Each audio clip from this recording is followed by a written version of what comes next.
Can you just explain over the years how you became that? Yeah, I think one, just seeing the guys that have come through our room. One guy I really looked at was Ian Bunting. When I was a rookie, I came in. He was a great dude. He stayed with the young guy meetings, rookie meetings. He wasn't a rookie, but he stayed back and, taught the guys a little bit. And then also, Sean McEwen, who is in Detroit now, he was a great leader. He was a great teacher. And, just trying to pick off them. And then also, I think, Coach Dub and E in our room, they make it a standard, to be teaching but also to learn at the same time. So, if someone's getting a coaching point, everyone's listening. You made such a jump your second year. What are your expectations for yourself coming into this season, and what did you work on specifically going into year 3? I think I got to make that same jump, if not more. We talk about being a leader, but also at the same time, you got to still do your part. And I think one of my big focuses this offseason was, just being consistent in everything I'm doing. If it touches my hands, I got to make a play. If the ball's coming to me or, if I'm blocking, I got to make that block. I can't, take plays off, or I can't, I missed my technique on that. It's got to be clean throughout the whole game.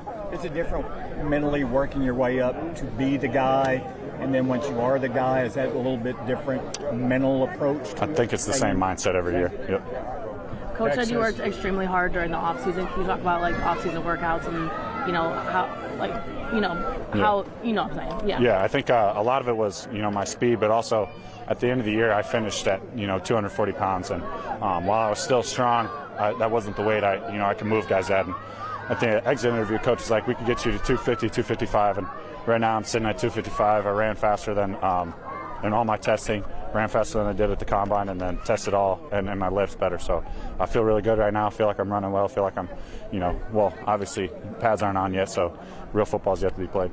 What's the most you've ever weighed?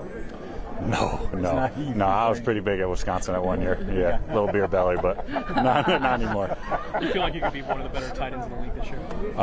That's one of the goals, yes.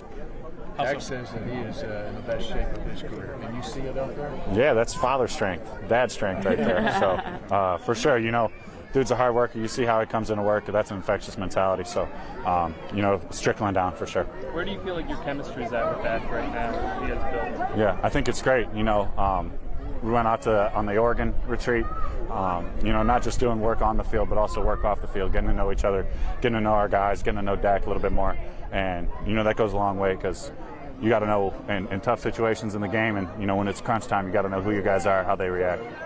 Who do you consider, when you look at the position across the league, a lot of talented guys, who do you consider the top rung or the top tier, and is it just your consistency being in there another season after that that's going to get you there? Yeah, the first name that obviously comes to mind is Travis. Dude's a baller, dude's a great teacher, dude's, he's a technician. And you see it throughout every single game, every season he's playing. And, just doing that, trying to replicate a little bit of that, but also knowing, hey, I'm not Travis Kelce. I got my own game I got to focus on, might be more in the trenches, might be more here or there. Someone I really like to look at is old film is Jeremy Shockey, just as a dude, as a baller. That's why I try to model it after and pick a little bit off of him. Are similarities in your game, do you feel? A little bit. Body type. Yeah, but at the same time, got to know my strengths, got to know my weaknesses, and try to kill the weaknesses and improve the strengths. At the tight end position, how can you guys help bring Tyler Giden along from a point of attack run game perspective, if y'all have had those reps so far? Yeah, I think that's what it is right there is reps. Just getting them comfortable, getting them in the scheme, getting them in the blocking scheme, talking to them when we get up to the line, being as vocal as we can. I know the calls now, so I get up, I make that call right away. And it kind of just gives them that green light to go play ball. And I think as a rookie, that's something that I benefited off of, and I think that he will too. That's when he's playing his best ball, is when he can just let it loose. Quick learner. For sure. You talked about the Nike deal. What was that? You guys were on campus working out there. Were folks like, who are these guys? Did they know who you were? Or what was that like? Yeah, it was cool. It's a great campus. I've been there before. I did the Nike opening in high school. But great campus. It was awesome to be there. Great for having us. And, I think, people probably had an idea who Dak was, but, we all got helmets on, so half the time it's pretty hard to tell. Helmets on too? No, we didn't have helmets on there, but you can't tell because we usually have helmets on. How much of last year was what you put in to get ready, and how much of it was just a different situation and more opportunities for you because Dalton was gone? Last year? Yeah. I think you know, in our tight end room, we talk about if you're the guy, if you're on the field, the production has to be better. You know, has to be the same, if not better. And you know, we talk about all the time. You got to take the opportunity. You got to go with it. You know, you just got to be prepared through everything you're doing. And I mean, that's the goal. I want to keep it getting better every year. You may have covered it, but talk about the depth of the tight end position here for the Cowboys. Yeah, I think I swear I'm saying this every year that it just keeps getting deeper.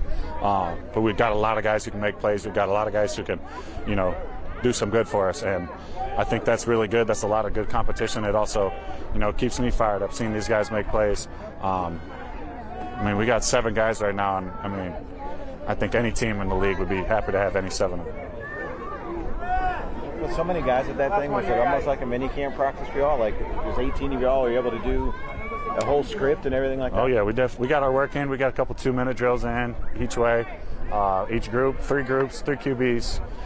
It was really good work, and you know, it's all orchestrated by Dak, by Ford. You know, he's the one driving it, he's the one putting us through it, and you know, you love it. You love going out there with the fellas and getting to work. Was the OTX stuff different than what they talked about the year before, or kind of the same? Yeah, it's always evolving. You know, they're always evolving. They're always, you know, giving you new nuggets and how to improve, and you know, getting to know those guys more, and getting to know, you know, more of them as they come in, and newer guys. And you know, I can't be more appreciative of them. You know, they teach me a lot. They also teach me how to think as a player, how to think in critical situations, and you know, how to just get out there and ball. Is it still like the breathing stuff and everything like that? Yeah, but it's also, you know, it's go time. It's knowing your guys. It's, you know, how do I respond? What do I think my role is, and stuff like that. And you also get other people's inputs, and that's really, really helpful.